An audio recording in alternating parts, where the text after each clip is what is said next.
Tama na ko mga alas 11 kaya aron kamo na pod. Kaya napoy bugat nga luwan ang mga magulang gabahin sa small group. Siguro muundang ko sayo dayon share gamay. Murag gihurot naman to ni Brad Gino, kuha na lang ning tiwas-tiwasan og gamay. Dayon sharing dayon i-share nila ang bahin sa small group. Lagi ko na Ginoo. So sa basahon sa Galacia, nadi ay dito ang matong kini nga basahon sa Galacia, nadiha ang nagpaluyong kahimtang ba. Sa kung basahon nimo ang basahon sa Galacia, murag nangalamat sila. Oh, ang mga balaan dito gipanglamat. Imbes kay naa ni Kristo ning tipas pagyud sa kasuguan. Pero diha di ay sa nagpaluyong kahimtang, na di ay diha ang panahon nga mapadayag ang Dios mga igsoon. Sahay bitaw sa tuang kasinatian, sa tuang kaugalingon ba tong personal. Bisan sa luyo nining kahimtang nato nga medyo pitos ta. Pero diha di ay anang luyo nga kahimtang, diha mapadayag ang gahom sa Dios ug siya mismo. Praise the Lord. Kana bitawng muagitag mga kahimtang nga medyo lisod, maingon na tag, "Oh Lord Jesus." Na dito Spines, na Amerikano dito nga nakabana siya og magtotoo. Dili siya mutog Dios. Masamong man nilang ni pulutan. Dili gid siya mutog Dios kay atheist man siya. Pero sa dihang nabati niya ang medyo pitos nga kahimtang, nadunggan Diyos mga silingan dito, niingon siya, "Oh Lord, help me." Niingon na gud siya. Di gito siya mutuog Diyos. Suryahan to nilang, di mo to. Pero niingon gud siya sa katapusan, medyo miatbot ang kahimtang nga medyo siya, "Oh Lord, help me." Ang basahon sa Galacia, ingon na ang kahimtang, ang mga magtotoo medyo nalamat kung tanaw nimo kung ako pasiguro ato. Moingon gud siguro ko nang yabag na gining mga igsoona. Pero si Apostol Pablo positibo kay siya. Kay nakita man niya bisan luyo adtong kahimtanga, diha day mapadayag ang gahom sa Dios. Dai ko nang Ginoo. Mo nang kining kapitulo 18 sa pasahon sa Galacia sa life study, naisaad, ang saad batok sa kasuguan. Ina ako ni kaisay-say kay gisaysay ni Brad Gino. Pero ako lang pagtagad kining saad o kining kasuguan. Sa milabay nga mga mensahe, dapat dili po tayo kahit one-sided. Gipatinaw dito nga ang saad gigamit din na siya sa Ginoo aron pag-agak ngadto ni Kristo. Praise the Lord. Giingon sa Tegson kaya nag-speak nga kung ang bata pa ba, wala pa siya naluwas, nagkinahanglan siya kasuguan. Ang bata, dili na pwede nimo, dapat niya, kinay mong baton, mao ginay mong baton. Kay bata pa man siya, nagkinahanglan siya kasuguan. So ang kasuguan, applicable siya sa mga wala pa nakadawat sa Ginoo, katong mga bata pa ba. Dahil ko ng Ginoo. Pero sa dihang maluwas na siya, makabato na siya sa kinabuhi sa Ginoo, igo na iyang pagtuo, dili na applicable ang kasuguan. Sahay kay naapamang gyapo, no? Labi na sa mga ginikanan ba? Bisan og naluwas na ang anak, naagyapo ng pagbadlong. Pero kung word nga kasuguan, lahi na magupo na siya. Pero gipatinaw dito, magamit ang kasuguan aron di ay pag-agak nila ngadto ni Kristo. Pareha ng inyong mga anak, example sa Tigson, kanang inyong mga anak, gagmay pa, kung dila gid na ninyo kasuguan nga, karon kay yang people laman kinahanglan mo join gud mga, dapat mo kasuguan man na sa ginikanan. Mo appeal gid mo og young people. Kay mao ni akong sugo niya mo appeal gid mo. Unay kuan o balon nala appeal mo wife. Mo appeal gid mo tigom ha. Kinahanglan mo appeal mo children's meeting. Di ba na kasuguan?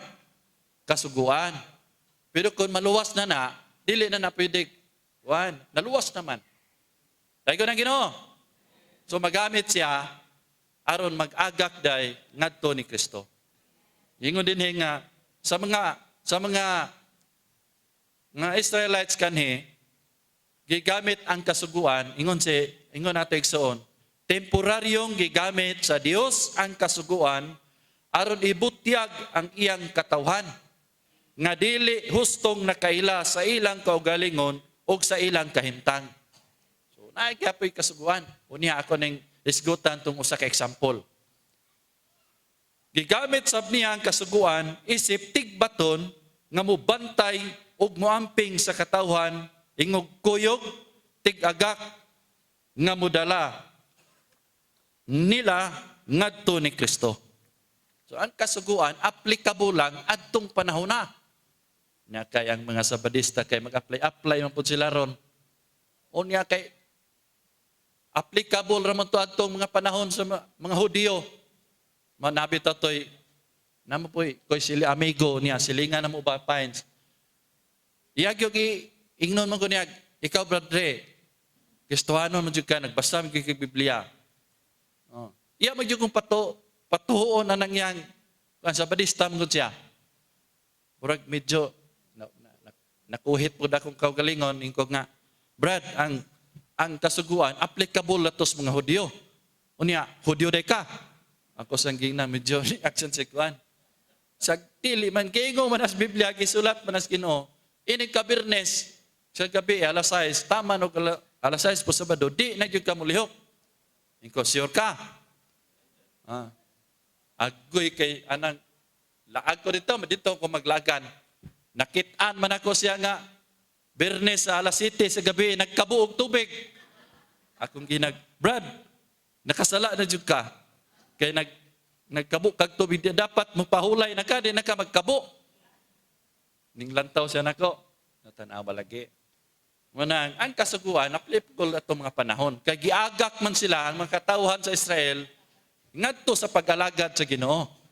Praise the Lord. Musulod ko ani. Ang motong ang Dios na iplano ako lang ning balik ko recap gamay pero dalion ako ang Dios na sa plano na sa tuyo unya gusto niya nga makabaton og hiniusang mga katawhan nga mahimo mga anak dayon ang iyang anak nga si Kristo mahimong panganay dayon ko ng Ginoo dayon magpadayag niya mo nang gibuhat niya ang kabuhatan gi-restore ang kabuhatan nagbuhat siya tawo aron mapulpil ang iyang tuyo ang iyang plano pero kay nahulog man. No, sa Genesis 3, nahulog si Adam. Genesis 4, si Cain. No, yan gipatay ng Igsoon. Unya, nagbuhat na siya mga kalingawan nga iya. Sa Genesis chapter 6, ang mga manulunda nakigmenyo na gyud sa mga tao. Nahulog na gyud ang yang tao nga yang gibuhat. Nagkaus-us na gyud ang kahimtang. Sa kapitulo 11, nagbuhat na gyud sila turi ni Babel. Nagbuhat gyud sila turin ni pagitawag og Babil. Hantod nga na wala ni gyud ang iyang tawo nga iyang gibuhat unta mao'y magpadayag niya wala na. Dili na makapulpil sa iyang plano. Mo nang sa kapitulo 12 gitawag niya si Abraham. Unya gitawag na ni Apostol Pablo og mao toy pagsangyaw sa Ginoo ngadto ni Abraham. Kay iya man gisaran I will bless. No?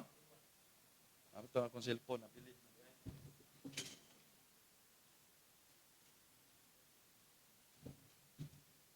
Man, ako basahon sa kapitulo 13, 12, Genesis 12, chapter 3. And I will bless those who will bless you. And him who curse you, I will curse. And in you, all the families of the earth will be blessed. Kadto di ay nga pagsaad, katong nga saad sa Ginoo ngadto ni Abraham, mao putoy pagsangyaw niya. Unya, praise the Lord.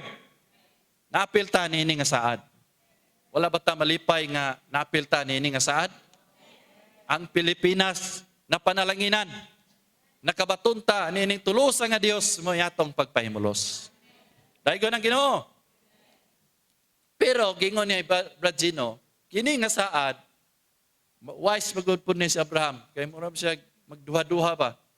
Kini nga saad, iya pag yung pamatudan nga, sin saada, kanusa ka ni matuman, kanusa ka ni nahimo na siyang pakigsaad.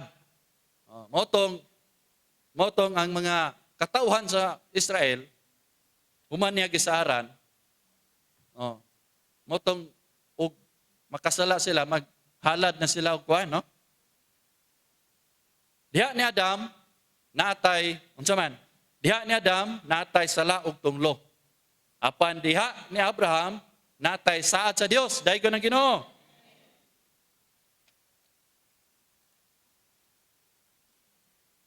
Praise the Lord. Nya, ingon siya nga, apan, ang gihataga gibugaton, dinhi mao ang saad. Kini atong, isgutan na sa ito, igsuon, ganina ako lang lakbita gamay. Amen. Sa Genesis chapter 12, verse 3, saad lang ang saad, kay tumanunon paman. Kini, wala ta sultiin ng kapituluha, kung anos unsaon, ug asa matuman ang saad. Wala mo po yung nag-ingon dito. Pero sa Genesis chapter 15, kining saad na himong pakigsaad, nga gipamatud-an ang saad. Yawa no, gipamatud-an. Ang example ni Brother Leane, nasa'y siya amahan, nasa'y anak, nga, yang giingnan nga, kaning akong kabtangan, ako ning ihatag nimo. Dayon, aron mapamatud-an tong saada, magbuhat siya og kasulatan. Pero kung buhi pa tong gasaad, kanang gasaad, gitawag pa nagpakigsaad. Pero kung mamatay na ng gasaad, unsa na bitawag na? Testamento na. Praise the Lord. Unya sa chapter 17 sa Genesis, gipamatud-an kining pakigsaara sa timaan sa circumcision. Apan bisan gipamatud-an na ang saad, isip pakigsaad o gilig-on, wala paghihapon kini matuman. Kadto nga saad bisag gipalig-on na, saad na gyapon to. Adto nga panahon. Kay nganuman, wala pa man to matuman. Unya, ang saad nga gisaad niya sa iyang katauhan, motong ang iyang katauhan nga iyang gasaran, kaliwat ni Abraham. Niagi man og kanabay taong dakong kangit-ngit man nilang giagian. No? Ingon din si timailhan kining kangit-ngit nga sa dili pa matuman ang saad, muagig panahon sa kangit-ngit, hilabihang pag-antos ang katauhan sa Dios. So kato nga saad, gisaaran si Abraham, pero ang iyang katauhan niagi pag unsa man naulipon sila sa Ehipto og pila 400 years. Gidaog-daog sila dito. Siguro og apel pa ko ato nga time. Apel ko ato nga Israelites yung gisaaran. Maingon siguro ko sa na magsaad nga gidaog-daog ng migduro. Praise the Lord. Pero sa dihang niabot si Moses, no? Sa Exodo, tinang gisulti sa tuyo sa Dios nga magpista sila ngadto niya. Sa dihang naulipo nang iyang katawhan 400 years, dayon unsa man giingna niya sa Exodo 19, giingna niya si Moses nga adto ni Paraon. Unya sulti siya nga pagawason ang iyang mga katawhan aron magpista sila sa yuta nga iyang gisaad. Ang gisaad ay si Ginoo duha ka butang, no? Una, panalanginan ang iyang kaliwat og mga nasod. Dayon unsa man ikaduha, na isaad dalon sila sa yuta diin didto sila magpista. Dahil ko na Ginoo. Ang gisaad niya ato nang napaymuslan. Una, napaymuslan nato kining panalangin nga mao ang Espiritu mismo. Unya ikaduha, kining yuta nga gisaad sa mga katawhan ni Abraham, mao din ni si Kristo mismo nga nahimo natong atong yuta. Dahil ko nang Ginoo. Mabilang tao sa atong kanta, ginanta, ilugon ta mga igsoon, ang yuta nga, yata, nanayuta, pero kinalan pa siya, nga ilugon pa man eh. Kaya daghan manggod pod ning nanamuyo ane. Matag-adlaw, mga higante man eh. Yan na yung pagmatas buntag. Higante man na. Kapuya kayo. Labi kayo. Bugat kayo sa tong lawas. Unya kining magpagtawag singalan si Ginoo, ikaduha, pormero, ikaduha, katulob. Muratag nakiglayog og nakiglayog og dako kayong higante. Lord, please, labi na kaming ma-full-timer rin, mag-army pa, tabugata kay tawag nga lang Ginoo. Kanang katulog ka, di pagyud paigo. No? Munang, dahil ko ng Ginoo. Salamat, kini nga saad, naapil ta ni nga saad. Dayon, gingnan ta din nga ang katauhan sa Dios, iya di ang gitagad, dili pinagis kasuguan, kundi pinagis sa saad. Sa dihang napagawas na sila dito sa Ehipto, dito na sila sa Kamingawan, dito na pod, no? Nagipadayag, nagisultian pigod sila sa Ginoo nga kun manimati sila sa iyang tingog, mutuman sa iyang pakigsad, mahimo silang espesyal nga bahandi ngadto niya og mahimong gingharian sa mga saserdote. Dahil ko ng Ginoo. Og balaang nasod. Puno kay sa grasya ang pulong sa Dios. Unya, ginanta dire nga diha ni Adam na ang pagkahulog, diha ni Abraham na ang saad, ug diha ni Moses na ang kasuguan. Nganong giapil pa manini sa Ginoo ang kasuguan? O saad na lang dayon ta. Nganong naa pa man gining kasuguan anto nga time. Imbes kay nakagawas sila sa Ehipto, dayon naa pa magisaad nga gihatag sa Dios ngadto ni Moses dito sa bukid sa Sinai.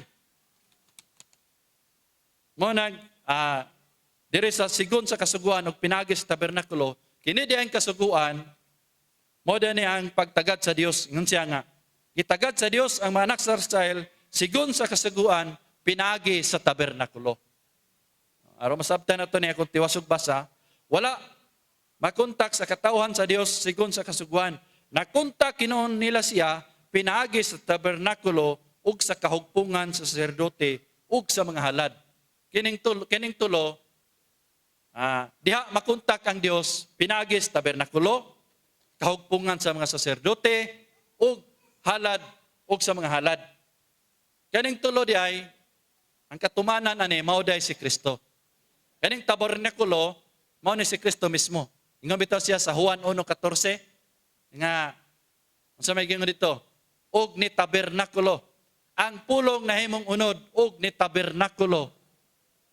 So diha ni Kristo, praise the Lord, makigsultianay sila. Dito sa Old Testament, sa tabernakulo, dito sila makigsultianay sa Ginoo.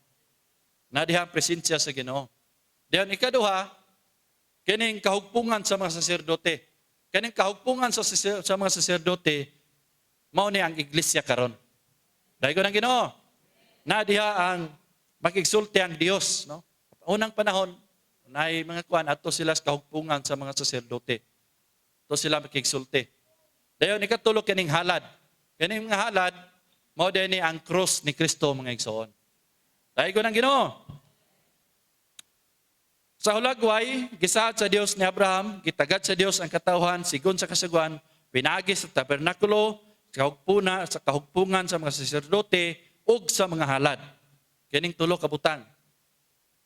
Ngano man di ay nganong giapil pa ni kasuguan kay ingon ani man gani ang ako ning gibasa natin awan kay ko ingon si Brother Lee. Pananglitan nay usa ka Diyo nga makasala, Israelihon nga makasala. Dayon sigun sa napulo ka sugo, basta makasala ka, usa lang aning pulo, putlon ka sa putlon ka sa ilang kaliwat. So kung ingon ana ang kahimtang, ang mga Israelihon atong panahon na mahurot. Mahurot sila, wala na mabilin. Ang siya na may plano sa Dios, yang tuyog tinguhang magpadag, wala na. Pero ingon siya, apan imbes putlon siya, gituman sa Dios ang gisaad niya ni Abraham nga panalanginan ang tanang nasod sa pagpanalangin niya niya ng makasasala pinagi sa halaran. Magdala gyud ang tawo nakasala og halad iniha o isip halad tungod sa paglapas. Sa diha makasala na, nagamit ditong kasuguan. Kaya sa dihang kasala na sila, kay putlo naman gid sila. So, depende silang sala. Kung gamay sala, salampate. Kung dako-dako sala, baka. No, depende sa imong sala. Dayon imong ihalad. Sa dihang mahalad na, unsa naman? Sa mahalad na sa halaran, kining halad inihaw, mapasaylo ang taong nakasala. Praise the Lord. Mao din ipagi nga pinagi sa kasuguan, mabutyag ang iyang katawhan nga ang ilang kahimtang diay wala na. Apiki na ilang kahimtang. Dayon giingnan sila nga aron mapasaylo adunay paghalad. Dayon na Ginoo. Di ba ingon ana sa atong experience diay makasala ta nahimong si Kristo atong halad. Ngay tagpasaylo, pinagis siyang bililhon dugo. Dayon, si Kristo na imong halad, alang sa pagpasiguli. Dahil ko ng Ginoo. Gigamit sa Dios ang kasuguan, ingog salamin, nga mubutyag sa iyang katawhan. Ang kasuguan na gigamit lang niya, aron mabutyag ang iyang katawhan. Mabutyag, labi na sa ilang kahimtang. Ang ilang magong kahimtang, puno sila sa sala, ug mga sala, dayon na tinunglo pagyod. So ang basahon sa Exodo, dili dahil siya sa pagkatino, dili man siya basahon sa kasuguan. So ang basahon sa Exodo, basahon dahil kini sa katumanan sa saad sa Dios. Basahon ni Kristo mga igsoon. Odo kayo basahon, ang basahon sa Exodo, puro mga hulagway. Pero mga basahon dahil siya sa katumanan o basahon ni Kristo. Sa krus o sa iglesia. Mautong tabernakulo, kahugpungan sa mga saserdote o katong mga halad. Dahil ko na Ginoo. Karon anita sa kining saad nga gituman. Gituman dahil ni Kristo kining nga saad. Dahil ko na Ginoo. Naiupat, ingon si Brother Lee, nai tulo ka importanteng tao. Si Adam, si Abraham, o si Moses. Napagada ikaupat. Kining Kristo mga igsoon. Kining Kristo nga mo'y nagtuman sa saad. Pero actually, sa Biblia, na upat katao. Si Adam, si Abraham, si Moses, si Kristo, sa paman, bagong tao ug ang bagong Jerusalem. Upat katao sa basahon sa Biblia. Amen.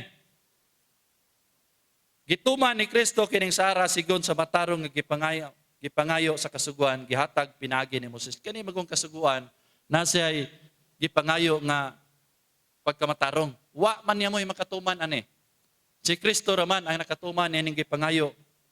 No, gipangayo nga pangayong pagkamatarong nga gipangayo sa kasuguan. Salamat sa Ginoo nga si Kristo mo'y gatuman nining nga saad. Dahil ko ng Ginoo. Karon si Kristo na maayong yuta nato. Mao ang malangkupon sa tanan nga espiritu. Nga mapahimusla nato diha ni Adam na ang tunglo, diha ni Abraham na ang saad, diha ni Moses na ang kasuguan.